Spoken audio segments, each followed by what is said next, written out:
Welcome to Chillin' 101. We hope this video helps. You start with two essentials. Update Gboard to the beta channel and make it your default keyboard.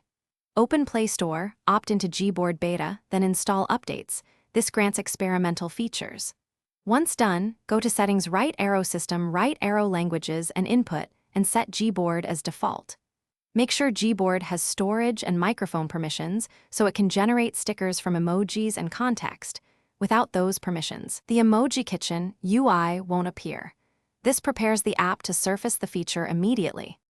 You now trigger Emoji Kitchen directly inside Gboard. Open a chat or note and tap the emoji key, then long press an emoji or combine two emojis to prompt sticker suggestions. The keyboard generates mashed up stickers automatically. That's the how.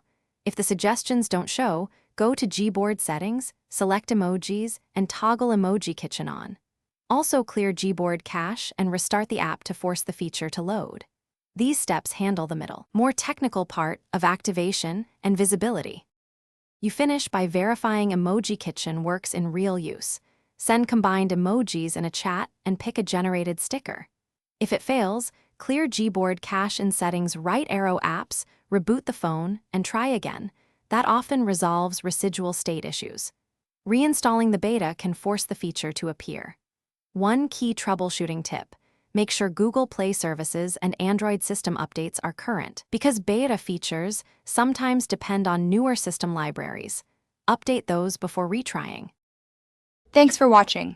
Consider subscribing if we helped you.